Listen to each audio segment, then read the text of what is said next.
देखिए question number 2 करेंगे।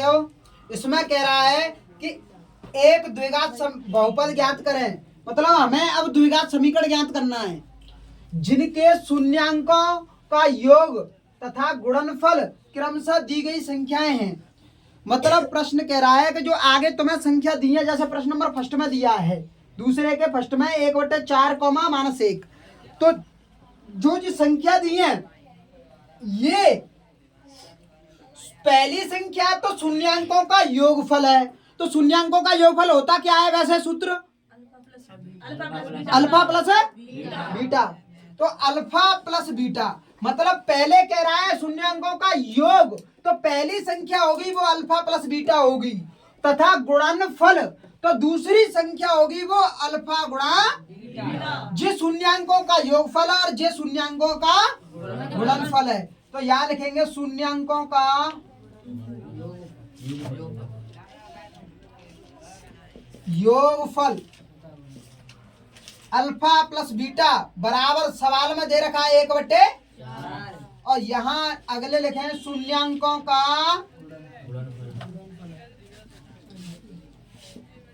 गुणनफल अल्फा गुणा बीटा बराबर -1।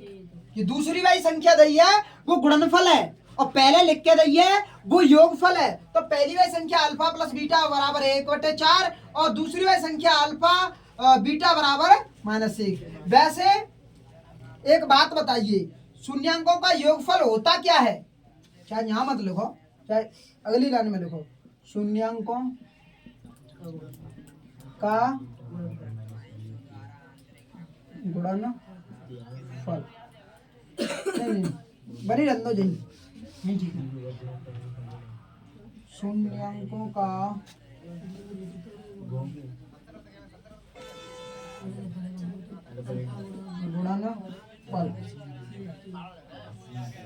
अल्फा बीटा बराबर -1। अल्फा बीटा को तो अल्फा प्लस बीटा को मानजिए, अल्फा गुणा बीटा को मानजिए। तो द्विघात समीकरण ज्ञात करना है। क्या करना है? द्विघात समीकरण। तो उसके लिए सूत्र होता है बेटा, सूत्र होता है। सूत्र क्या होता है? सूत्र कौन बताएगा सूत्र? बोलो। x बराबर b square plus minus minus के b स्क्वायर पहले, हाँ माइनस के b square under root b square minus 4ac। हाँ बट 2 नहीं, ये तो श्रीधराचार्य सूत्र है, ये गलत है, ये नहीं सूत्र है। दूसरा सूत्र है, नहीं, x square minus alpha plus beta x minus alpha beta बराबर 0।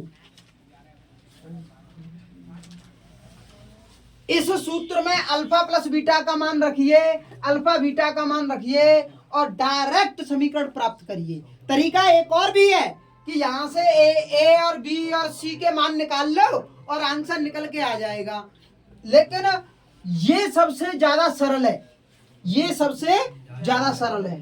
तो यहां x square minus alpha plus beta का मान कितना? 1/4x माइनस अल्फा बीटा का मान कितना है? -1 बराबर 0। जगह नीचे 1 मान लो, जो नीचे 1 मान लो, 4 एलसीएम ले लो, 4x स्क्वायर रह जाएगा, -x रह जाएगा, माइनस माइनस प्लस रह जाएगी, ये 4 आ जाएगा बराबर 0। ये 4 0 में चली जाएगी तो 4x square minus x plus 4 बराबर 0। ये समीकरण आ रहा होगा, है यही आ रहा हो ना? तो मेन सूत्र ये है, इससे निकालेंगे, ठीक है, याद रखना है इस सूत्र को। अच्छा जी करो कैसे? जी मैंने एलसीएम लेके नहीं हल करा हुआ है, और जी 4 कहाँ गई? जी 4 0 में चली जाएगी, ऐसा क्रॉस मल्टीप्लाई करेंगे, जहाँ 0 के नीचे 1 मान के नहीं तो ये 4 0 में चली जाएगी। यहाँ क्या बचेगी? जी 1 के नीचे 1 को गुणा, जा पूरी संख्या में जाओ तो जी बचेगी 4x square minus x plus 4। जी प्लस कहाँ आई? माइनस माइनस को गुणा करेंगे तो कहा जाओ प्लस है जाओ, तो बराबर 0 आ जाओ। जी है द्विघात समीकरण, ये आंसर है। सभी प्रश्न इसी तरीके से करने हैं। आपको सबसे पहले करना क्या है, जो प्रश्न में दिया है शून्यांकों का योगफल, जो पहला वाला है उसे अल्फा प्लस बीटा बराबर 1/4 लिखना है। दूसरा है वो शून्यांकों का गुणनफल है, उसे शून्यांकों का गुणनफल बराबर अल्फा गुणा बीटा बराबर -1 लिखना है। फिर इस सूत्र में रखना है, ये सूत्र याद रखना है कि x² minus alpha plus beta कोष्टक बंद x माइनस अल्फा बीटा बराबर 0, और x² की x² लिखेंगे, माइनस की माइनस लिख देंगे, अल्फा प्लस बीटा दोनों की जगह पर प्रश्न में जो दिया है उसे लिखेंगे। ये 1/4, ये माइनस सूत्र की है, 1/4 जो अल्फा प्लस बीटा आता का है, बाकी जगह पे x की x है, माइनस की माइनस है, अल्फा बीटा दिया है बेटा, उसका मान -1, तो अल्फा बीटा की जगह पे -1 है, जी माइनस तो सूत्र की है, बराबर 0। जाके नीचे 1 मान लो, जाके नीचे 1 मान लो, जाके नीचे आती है ये, तो तीनों को एलसीएम लेंगे तो 4 आवेगा, जाको भाग लगाएंगे तो 4x² माइनस आ जाएगी, 4 को 4 में भाग लगाएंगे, एक बार जागो, 1 को गुणा ऊपर करेंगे तो और 1 आ गई, और 1 को गुणा x में करेंगे तो x ही आ जाएगी।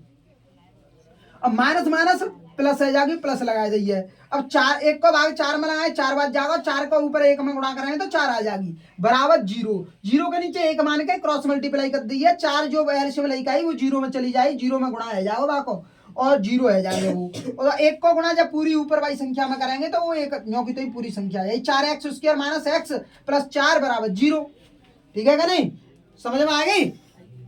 इसी तरीके से आपको बाकी शेष बचे क्वेश्चनों को भी करना है। इसके सेकंड पार्ट है, थर्ड है, फोर्थ है, सिक्स्थ है, सेवेंथ है, शायद इसमें 6 क्वेश्चन है, तो 6 क्वेश्चन इसी तरीके से करने हैं। पहले वाले को योगफल मानना है और दूसरे वाले को गुणनफल मानना है।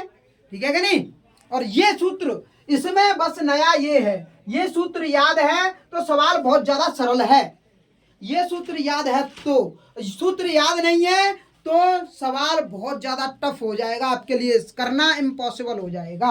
समझ में आई कि नहीं आई। फटाफट करके लियो घत्ते सवाल ने, और नहीं लाए मार पड़ेगी बहुत बुरी। चेक करियो कॉपी में।